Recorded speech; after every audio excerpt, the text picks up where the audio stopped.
Modernity হলো একটি বিশ্ব আয়তনিক নাটক, যেটা ইউরোপ আমেরিকার মঞ্চে অভিনীত হচ্ছে। তার কেন্দ্রীয় চরিত্র হলো আধুনিক মানুষ,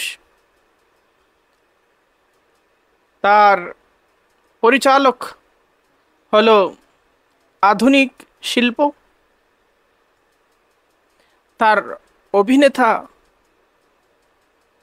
অভিনেত্রীরা হলো আধুনিক রাজনীতিক, বুদ্ধিজীবী, মিডিয়াম্যান এবং সাংস্কৃতিক জগতের সক্রিয় মানুষগুলো। আধুনিকতা প্রাচ্যের উপর চাপিয়ে দেয়া পাশ্চাত্যের একটা প্রকল্প। এর মাধ্যমে তারা আমাদের মননে, আমাদের মগজে এমন সব উপাদান, এমন সব বিষয়, এমন সব উপসর্গ এবং এমন সব ভাবনা অনুকল্প প্রয়োগ করে এবং অনুপ্রবেশ ঘটায়, যা হয়তো আমাদের নয়, যার সাথে হয়তো আমাদের পূর্ব পরিচয় নেই, যা হয়তো আমাদের নিজস্বতাকে লাঞ্ছিত করে, বিব্রত করে, বিক্ষত করে। এবং এই অনুপ্রবেশ ঘটানোর প্রক্রিয়ার মধ্য দিয়ে এই আমাদের চিন্তায়, মননে, জীবনে, অনুভবে, উপলব্ধিতে, চর্চায়, অনুশীলনে তাদের অনুকল্পসমূহকে প্রবেশ করানো, প্রতিস্থাপন করানোর যে প্রক্রিয়া, এই প্রক্রিয়াটাকে উন্নত হওয়ার পথ হিসেবে, প্রগতিশীল হওয়ার পথ হিসেবে, সুন্দর হওয়ার পথ হিসেবে, মহিমান্বিত হবার পথ হিসেবে আমাদের সামনে উপস্থাপন করা হচ্ছে। এবং এর ভিত্তিতে নির্ণয় করা হচ্ছে কে উন্নত, কে অনুন্নত, কে সুন্দর, কে অসুন্দর, কে সভ্য, কে অসভ্য, কে প্রগতিশীল, কে প্রতিক্রিয়াশীল।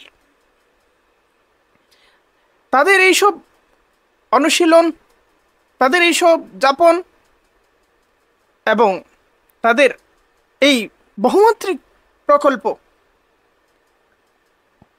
যে যত মুগ্ধতার সাথে অনুসরণ করছেন, অনুকরণ করছেন, তিনি আধুনিক, প্রগতিশীল, বিজ্ঞান মনস্ক ইত্যাদি উপাধি ধারণ করছেন, লাভ করছেন।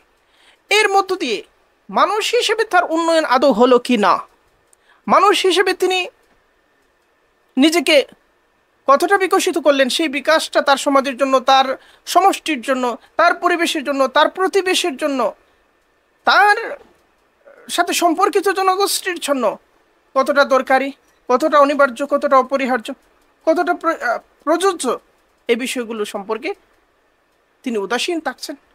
কারণ এই কল্যাণ কামিতা এবং কল্যাণকারিতা তার লক্ষ্যের বিষয় নয়। তার লক্ষ্য হলো তাকে আধুনিক হতে হবে, তাকে পশ্চিমাদের কাছে প্রিয় হতে হবে এবং তাদের থেকে একটা স্বীকৃতি পেতে হবে, সনদ পেতে হবে, যে সনদের মধ্য দিয়ে তিনি নিজেকে একজন এই জগতের অগ্রসর মানুষ হিসেবে আবিষ্কার করতে সক্ষম হবেন। এটা হলো একটা দাস্যবৃত্তি, মনস্তাত্ত্বিক দাস্যবৃত্তি। এবং এটা বিশেষ করে উপনিবেশিত মানুষের মধ্যে একটা অমোচনীয় এবং দূর হয় না এমন একটা রোগে পরিণত হয়েছে।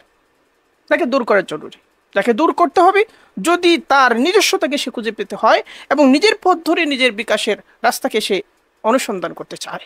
আধুনিকতার মধ্য দিয়ে, আধুনিকতার নাম করে পশ্চিম আমাদেরকে হেজিমনাইজড করে চলছে, যার ফলে প্রাচ্যের মানুষ পশ্চিমা জীবন ভাবনা, জীবন অনুশীলন, জীবন যাপন, এর মুদ্রা এবং মাত্রা সমূহ, এর প্রকার এবং প্রকরণ সমূহের ভোক্তায় পরিণত হচ্ছে। আচ্ছা, ইউনিলিভারের একটা পণ্য ফেয়ার অ্যান্ড লাভলি, তার বিজ্ঞাপনে দেখা যাচ্ছে একটা মেয়ে কালো, কালো বলে তার কি হচ্ছে না, চাকরি হচ্ছে না। কালো বলে চাকরি না হওয়াটা একটা বর্ণবাদী ব্যাপার, এবং এটা হলো রেসিজমের একটা নিকৃষ্ট প্রকাশ, কিন্তু চাকরি হচ্ছে না। তারপরে কি হলো, সে ফেয়ার অ্যান্ড লাভলি ব্যবহার করলো, তারপরে তার চাকরি হয়ে গেল। এই যে ঘটনাটা, এই ঘটনার কোন জায়গাটা আধুনিক, কোন অংশটাকে আমরা আধুনিক বলবো? এখানে বাণিজ্য আছে, ফেয়ার অ্যান্ড লাভলির ব্যবসা আছে, এখানে মিডিয়া আছে, বিজ্ঞাপন আছে, এখানে একটা মনস্তত্ত্ব রয়েছে, বর্ণবাদী মনস্তত্ত্ব, এখানে একটা অর্থনৈতিক ব্যবস্থা রয়েছে, যে অর্থনৈতিক ব্যবস্থা একই সাথে রোজগার করতে চায়, একই সাথে পণ্য বিক্রি করতে চায়, আবার বর্ণবাদেরও চর্চা করতে চায়, অনুশীলন করতে চায়। এখানে এই যে গোটা, এই যে একটা ক্ষুদ্র বিজ্ঞাপনের মধ্য দিয়ে গোটা একটা প্রকল্প আমাদের সামনে হাজির হলো, এর কোন জিনিসটা মানবিকতার দৃষ্টিকোণ থেকে আমার জন্য জরুরি, কোন জিনিসটা আমার জন্য অনুসরণ করতে হবে এমন? এখানে একটা কালো মেয়েকে কেন সাদা হওয়ার চেষ্টা করতে হবে? কেন তাকে মানুষের চোখে সুন্দর হওয়ার জন্য ফেয়ার অ্যান্ড লাভলি ব্যবহার করতে হবে? এখানে তার মধ্যে যে একটা কালো হওয়ার প্রতি তার একটা বিরক্তি, একটা অনুশোচনা তৈরি করা হচ্ছে, এই জিনিসটা কি আধুনিকতা? কিংবা কালো হওয়ার কারণে তাকে যে চাকরি থেকে ফেরত পাঠানো হচ্ছে, এটা কি আধুনিকতা? কিংবা সে যে নিজে যা নিয়ে জন্মগ্রহণ করেছে, যা হিসেবে সে বেড়ে উঠেছে, যে গাত্রবর্ণ নিয়ে সে বেড়ে উঠেছে, হয়তো তার পূর্বপুরুষের গাত্রবর্ণ এমনই ছিল, সে এখান থেকে বের হয়ে ভিন্ন রকম কিছু একটা হওয়ার জন্য যে লড়াইটা করছে, সেটা কি আধুনিকতা? নাকি ওই লড়াইয়ে সে যখন সফল হচ্ছে কৃত্রিম উপায়ে পণ্য ব্যবহারের মধ্য দিয়ে, এই সফলতাটা কি আধুনিকতা? এটা কি সফলতা? নাকি যখন সে চাকরি পাচ্ছে, এই চাকরি প্রাপ্তিটা আধুনিকতা? এই যে গোটা প্রকল্প, এর মধ্যে আধুনিকতার একটা স্বরূপ, আধুনিকতার একটা কদর্য চরিত্র উন্মোচিত। এর মধ্যে অনুকরণের, অনুসরণের, অবলম্বনের এমন কোনো মহার্ঘ, এমন কোনো মহিয়ান আদর্শ নেই, মূলনীতি নেই, দৃষ্টিভঙ্গি নেই। কিন্তু ঘটনা হলো আধুনিক প্রচার যন্ত্রের কল্যাণে, আধুনিক দৃষ্টিভঙ্গির কল্যাণে সারা দুনিয়া জুড়ে এই জিনিসটা এতটাই প্রতিষ্ঠিত যে, যে মেয়েটা একে পছন্দ করে না, যে ছেলেটা একে পছন্দ করে না, সেও এই মনোবৃত্তির, এই মানসিকতার এবং এই অর্থব্যবস্থার এবং সাংস্কৃতিক প্রকল্পের একজন অংশীদারে পরিণত হচ্ছে। আধুনিকতার এই যে দৃষ্টিকোণ, এর মধ্যে কয়েকটা কেন্দ্রীয় দিক রয়েছে। একটা হলো মানব প্রকৃতিকে তার দেখার ধরন। আধুনিকতা যদিও মানুষের আত্মিক এবং ভাববাদী উপস্থিতি, বাস্তবতা এবং সক্রিয়তাকে স্বীকার করেছে, কিন্তু তারপরেও সে মৌলিকভাবে যা বুঝেছে, যা বোঝাচ্ছে এবং যাকে প্রতিস্থাপিত করার চেষ্টা করছে, সেটা হলো মানুষ প্রধানত বস্তুগত এবং মানুষ প্রধানত যান্ত্রিক। আমরা কেবলমাত্র এক দৈহিক দুনিয়ায় বাস করছি, বস্তুগত দুনিয়ায় বাস করছি। আমরা কি, বা এই জগৎটা কি? আমাদের ইন্দ্রিয় অনুভূতি দিয়ে যা বুঝি, যেমন করে বুঝি, তার বাইরে আর কোনো কিছুই নয় সেটা। এটা আধুনিক জীবন দৃষ্টির, মানব প্রকৃতিকে বোঝার, জগৎ ব্যবস্থাকে বোঝার পিছনে এটা একটা কেন্দ্রীয় অবস্থান। আধুনিকতার বিচারে মানুষ হচ্ছে আত্মশাসিত এবং নিজের পন্থা সে নিজেই বাতলে দিতে পারে, নিজের পথ নিজেই তৈরি করতে পারে, নিজেকে নিজেই সে পরিচালিত করতে পারে। ব্যক্তি হচ্ছে আধুনিক সংস্কৃতির একটি উৎপাদন মাত্র, ব্যক্তিত্ব, এবং তারা কেবল এতটুকু কল্পনা করতে পারে যে তারা নিজেদেরকে নিয়ন্ত্রণ করতে পারছে। একজন মানুষ আধুনিক হয়ে ওঠার অর্থ হচ্ছে এই যে সে এমন একটা অবস্থানে যাবে যেখানে সে বিশ্বাস করতে শুরু করবে যে আমি নিজের পথ সৃষ্টি করতে পারি, আমি নিজেকে পরিচালিত করতে পারি, আমি নিজেকে নিয়ন্ত্রণ করতে পারি, আমার জন্য আর কোনো ঊর্ধ্বতন শক্তির কোনো প্রয়োজন নেই, ঊর্ধ্বতন কোনো নির্দেশনারও প্রয়োজন নেই। এর মধ্য দিয়ে একজন মানুষ আদর্শ মানুষ হয়ে উঠছে তা না, অধিকাংশ ক্ষেত্রে এবং বিপুল ক্ষেত্রেই এর মধ্য দিয়ে একজন মানুষ স্বেচ্ছাচারী হয়ে উঠছে। এবং এর অনুশীলন, এই মানসিকতার চর্চার শেষ গন্তব্য কোনো সফল পরিণতি নয়। স্বাধীনতা দরকার, মানুষের জন্য স্বাধীনতা দরকার না? দরকার। কিন্তু স্বাধীনতা চেতনার মধ্যেই এই জিনিসটা নিহিত রয়েছে যে সে অবাধ হবে না, লাগামহীন হবে না। দেহসত্তা হিসেবে মানুষ সে একটা সীমানাকে অতিক্রম করতে পারে না। এক পা উপরে রেখে চলতে পারে, এক পা দিয়ে চলতে পারে, দুই পা উপরে রেখে সে চলতে পারতেছে না, সীমাবদ্ধ। সামন দেখছে, পিছনকে সে দেখতে পারছে না, সীমাবদ্ধতা। সর্বত্র সে সীমাবদ্ধতার একটা পরিসরে, একটা পরিবেশে, একটা প্রতিবেশে সে বেড়ে ওঠে। এবং এর মধ্য দিয়ে মানুষের আভ্যন্তরীণ সামর্থ্য সমূহকে বিকশিত করার মধ্য দিয়ে, নিজের সীমানাকে অতিক্রম করে নিজেকে মহিমান্বিত করার মধ্য দিয়ে মানুষ এমন উচ্চতায় যেতে পারে যে উচ্চতা ইসলামী দর্শনের মধ্যে বলা হচ্ছে যে এটা ফেরেশতা জগতেরও উপরে যাওয়ার সম্ভাবনা মানুষের মধ্যে নিহিত রয়েছে। আল্লামা ইকবাল কি বলেছেন? খুদি কো বুলন্দ করে ইতনা কে হর তকদীর সে পহলে খুদ খুদা পুছে বন্দে সে কে বাতা তেরি রেজা ক্যা হয়। নিজের ব্যক্তি সত্তাকে এত সমুন্নত করো, এত সমন্বিত করো যে তোমার ভাগ্য নির্ধারণের পূর্বে স্বয়ং সৃষ্টিকর্তা তোমাকে জন্য জিজ্ঞেস করেন যে বলো নিজের ভাগ্যলিপিতে তুমি কোন জিনিসটা চাও, কেমন করে চাও, কেমন করে হলে তুমি খুশি। মানুষের এই সমুন্নতি, মানুষের এই মহিমা অর্জন, মানুষের সেই অবস্থান, সেই মাকাম লাভ করার সম্ভাবনা মানব সত্তার মধ্যে নিহিত রয়েছে। সেটা স্বেচ্ছাচারিতার অনুশীলনের মধ্যে দিয়ে নয়, ইসলামী দর্শন এবং ইসলামী জীবনবোধের মধ্যে এই প্রতীতি এবং এই বিশ্বাস নিহিত রয়েছে। পশ্চিমা দর্শন, পশ্চিমা মূল্যবোধ মানুষকে স্বাধীনতার নামে স্বেচ্ছাচারিত হতে শেখায়, হতে আহ্বান করে প্রতিনিয়ত। এবং এই স্বেচ্ছাচারী স্বাধীনতার নামে এই অবাধ এবং লাগামহীনতার চর্চা, এটা সব সমস্যার সমাধান নয়। এর মধ্য দিয়ে কিছু সমস্যার সমাধান হয়, সব সমস্যার সমাধান নয়, বরং অনেক ক্ষেত্রে সে নিজে একটা সমস্যা কিংবা সমস্যার অংশ যখন তার স্বেচ্ছাচারে পরিণত হয়। যুক্তির প্রতি আধুনিকতার দৃষ্টিভঙ্গি কোনো ভারসাম্য, কোনো যথার্থতাকে অবলম্বন এবং অনুশীলন করতে ব্যর্থ হয়েছে। মানুষকে অবশ্যই যুক্তিবাদী হতে হবে, কিন্তু যুক্তি শেষ কথা নয়। যুক্তি সব কিছুর সমাধান হিসেবে সব জায়গায় কার্যকর হতে পারে না। এটাকে বাস্তবতা হিসেবে স্বীকার করতে হবে। কারণ কি, কেবল ইন্দ্রিয়ানুভূতি এবং কেবল যুক্তির উপর মানুষ নির্ভরশীল হলে সে জীবনের এমন সব পরিস্থিতির সম্মুখীন হয় যেখানে ইন্দ্রিয়ানুভূতি তার সমস্যা সমাধান করতে পারছে না, এবং এর থেকে জন্ম নেয়া যুক্তির চর্চা তার সমস্যা সমাধান করতে পারছে না।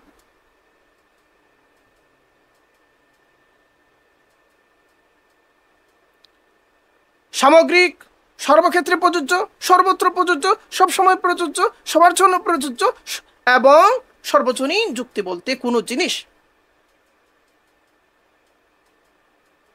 তত্ত্বের মধ্যে কেউ কেউ দাবি করতে পারেন, কিন্তু চর্চার মধ্যে সেটা সাধারণত পাওয়া যায় না। যুক্তি ব্যক্তি নির্বিশেষে, পরিস্থিতি নির্বিশেষে, সময় নির্বিশেষে, প্রেক্ষাপট নির্বিশেষে সে নানা রং লাভ করে, কিন্তু যুক্তির পেছনে একটা সত্য থাকতে হবে, যে সত্য তার যথার্থতা এবং অযথার্থতার বিষয়ে ফয়সালা দেবে। বুঝো না?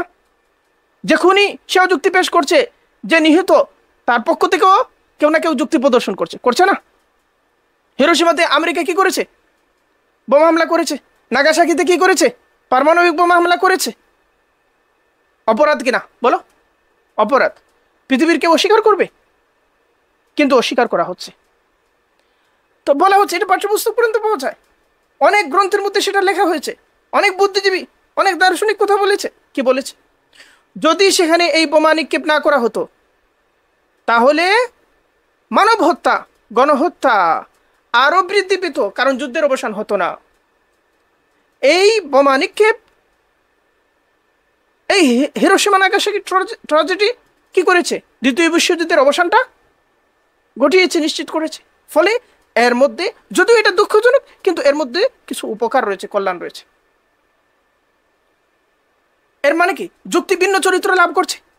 যুক্তি যার হাতে পড়েছে তার মতো করে কথা বলছে, বুঝে না? যার হাতে পড়ছে তার অবস্থান, তার স্বার্থ, তার দৃষ্টিভঙ্গি, তার লক্ষ্য, এর রঙে সে রঞ্জিত হচ্ছে। সেখানে যুক্তির বিষয়ে ফয়সালা দেওয়ার জন্য একটা সত্য থাকতে হবে। সেই সত্য কি? সেই সত্য মানুষের ইন্দ্রিয়ানুভূতি, কিন্তু তোমার ইন্দ্রিয়ানুভূতি তার ইন্দ্রিয়ানুভূতি নয়। একজনের ইন্দ্রিয়ানুভূতি আরেকজনের ইন্দ্রিয়ানুভূতি নয়। তোমার কাছে যা এই মুহূর্তে উত্তেজনার জিনিস, আরেকজনের কাছে সেটা আনন্দের জিনিস হয়ে উঠছে। তোমার কাছে যা ব্যতীত হওয়ার বিষয়, আরেকজনের কাছে তা বিনোদনের বিষয় হয়ে উঠছে। উঠছে কিনা? এমন হচ্ছে কিনা? ফলে সেই কেন্দ্রীয় জায়গাটা কি? যে যুক্তিসমূহের বিষয়ে ফয়সালা করবে। যুক্তির হাতে, তার স্বেচ্ছাচারী হাতে,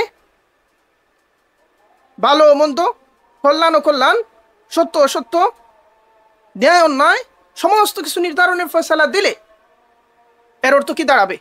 যে শক্তিশালী তার যুক্তিটা সত্য, যে দুর্বল তার যুক্তিটা অকার্যকর। শেষ পর্যন্ত জঙ্গলের আইন, শেষ পর্যন্ত জোরজার মুল্লুক তার। এবং এই জিনিসটা চলছে, এই জিনিসটা চলমান। যৌক্তিকতা হচ্ছে একটা মিথের স্বরূপ। একক যুক্তি এবং কার্যকারণ বাস্তবতার যে বিশ্লেষণ, এগুলোর মধ্য দিয়ে মানুষ যেমন নানা সমস্যার সমাধান করতে পারে, ঠিক তেমনি নানা বিভ্রান্তিরও তৈরি করতে পারে, বিভ্রান্তিরও জন্ম দিতে পারে। এক্ষেত্রে বিশ্বাস এর ভূমিকা থাকতে হবে, আধ্যাত্মিকতার ভূমিকা থাকতে হবে, আত্ম উন্নয়নের ভূমিকা থাকতে হবে। মানুষের সত্যনিষ্ঠতার, সত্য নির্ভরতার, সত্য অনুশীলনের এবং সত্য সমর্পিত মানব সত্তার ভূমিকা সেখানের মধ্যে থাকতে হবে। পশ্চিমা সভ্যতার আরেকটা ব্যাপার হলো উন্নতির ধারণা। আধুনিকতার বিচারে মানবজাতি কিভাবে উন্নত হবে? মানবজাতি উন্নত হবে বিজ্ঞানের চর্চার মধ্য দিয়ে এবং যুক্তির ভিত্তির উপর দাঁড়িয়ে। কিন্তু ইউরোপ এবং আমেরিকা কর্তৃক সৃষ্ট আধিপত্যকে জায়েজ করবার জন্য আধুনিকতাবাদীরা উন্নয়নের এমন সব প্রকল্প, এমন সব পদ্ধতি, এমন সব প্রক্রিয়া এবং এমন সব চর্চার ঐতিহ্য তৈরি করেছেন যা তাদের বিচারে উন্নয়ন, কিন্তু আমাদের বিচারে আত্মহত্যা। তাদের বিচারে উন্নয়ন, তাদের বিচারে বিশ্বায়নের সুন্দর সঙ্গীত, কিন্তু আমাদের জন্য এর আড়ালে নিহিত রয়েছে দুর্ভিক্ষ, মড়ক রয়েছে, এর আড়ালে আমার ক্ষুধা, এর আড়ালে আমার দারিদ্র, এর আড়ালে আমার জীবন সংগ্রামের উপর এক বুলডোজার চালানো হচ্ছে। আধুনিকতাবাদীরা সব সময় উন্নয়নের কথা বলেন, মহান প্রগতির কথা বলেন, যেন রাত্রি কাটিয়ে মানুষ সবসময় ভোরের দিকে যাত্রা করছে। কিন্তু যেদিকে যাচ্ছে, যেদিকে তারা মানুষকে নিয়ে যাচ্ছেন, সেটা যে ভোর, তার নিশ্চয়তা কোথায়? সেখানে খুব অল্পই ভোর রয়েছে। এবং যেখান থেকে মানুষকে তারা সরে আসার কথা বলছেন, সেটা যে রাত্রি, তারই বা নিশ্চয়তা কোথায়? সম্ভবত সেখানের মধ্যে যথেষ্ট আলো রয়েছে এবং পর্যাপ্ত আলো রয়েছে। বিশেষ করে যারা মুসলিম, তাদের আলোর উৎসটা নিহিত রয়েছে তাদের অতীতের দ্বারা পরিক্রমার সাথে সম্পর্কিত, আমাদের সালাফের দ্বারা পরিক্রমার সাথে সম্পর্কিত আমাদের অতীতের কেন্দ্র রয়েছে।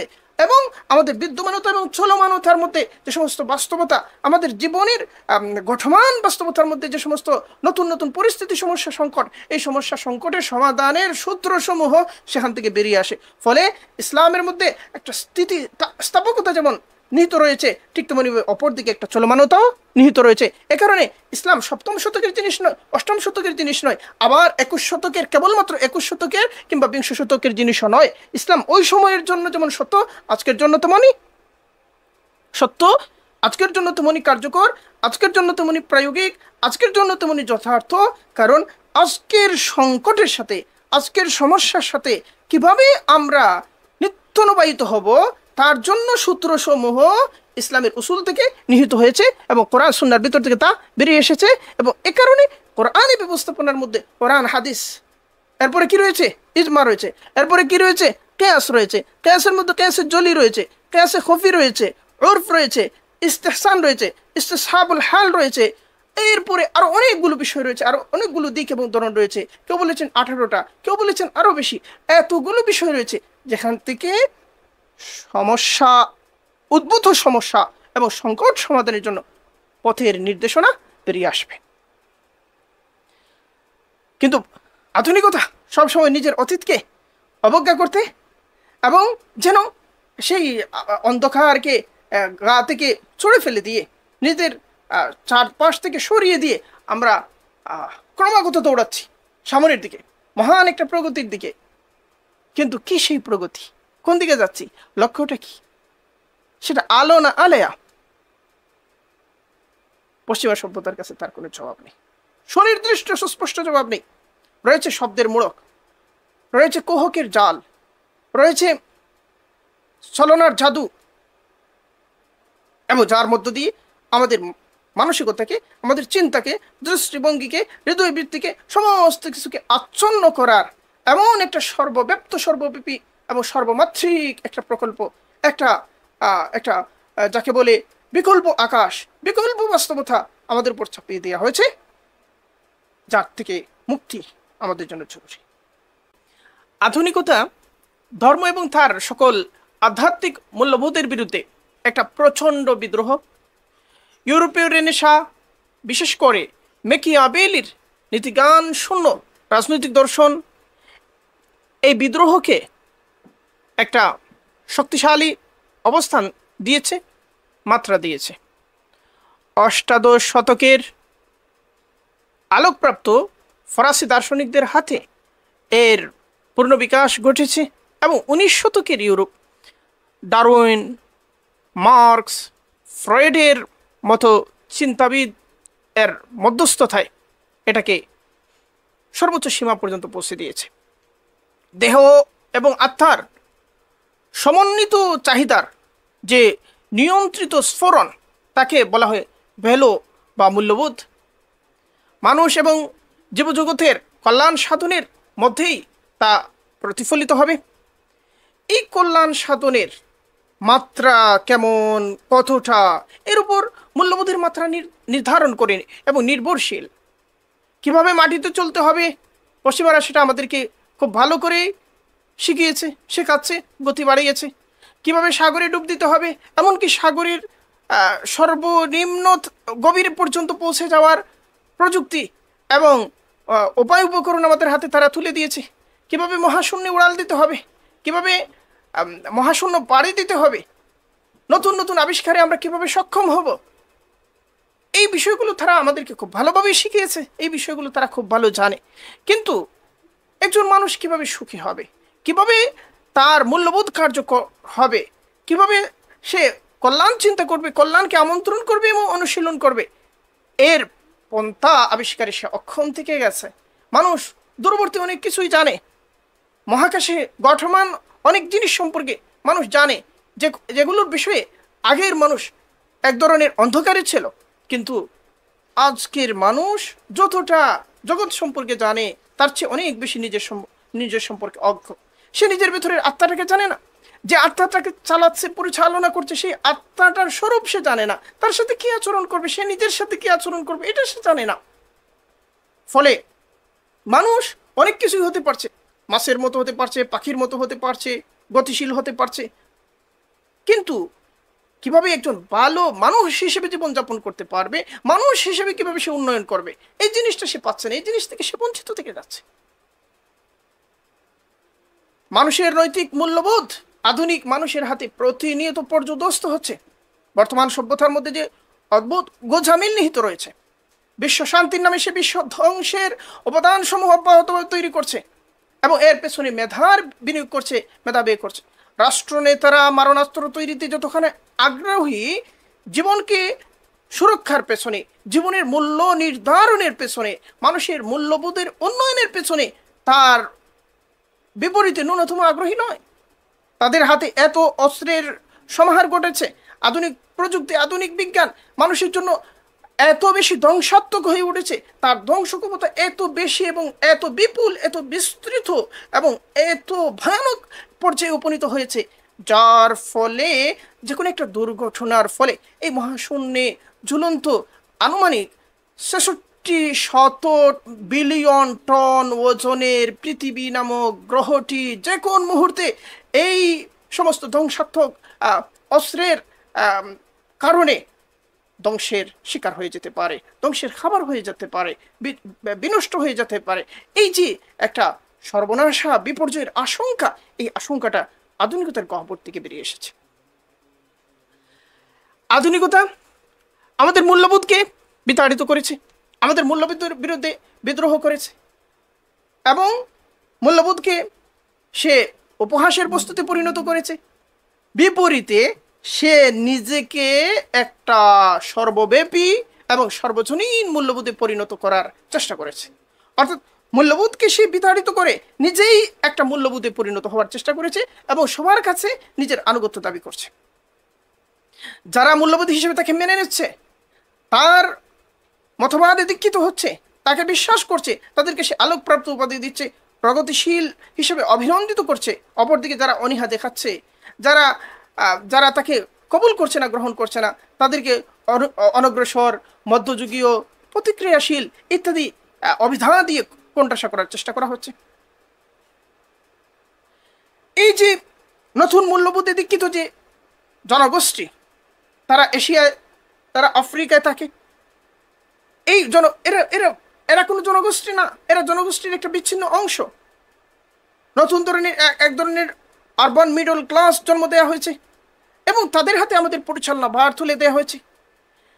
এই যে শাসক শ্রেণী, এই যে অগ্রসর শ্রেণী, তথাকথিত অগ্রসর শ্রেণী, এলিট শ্রেণী, তারা কি করছেন? তারা আধুনিকতার প্রতি এত অন্ধ বিশ্বাস এবং এত অন্ধ আনুগত্যে সমর্পিত যে প্রকারান্তরে তারা ঔপনিবেশিক শাসকদেরকে পেছনে ফেলে চলছেন, তাদেরকে হার মানাচ্ছেন। তারা সব সময় চেষ্টা করছেন আমাদেরকে পশ্চিমে একটা রং দেওয়ার জন্য, আমাদের অর্থনীতিকে পশ্চিমের গন্তব্যের দিকে নিয়ে যাওয়ার জন্য, রাজনীতিকে পশ্চিমের কত বেশি মাত্রায় অনুসারী বানানো যায়, কত বেশি মাত্রায় তাদের মতো হওয়া যায়, সেই চেষ্টা, সেই প্রতিযোগিতা, সেই সাধনার মধ্যে তারা নিশিদিন ব্যস্ত রয়েছেন।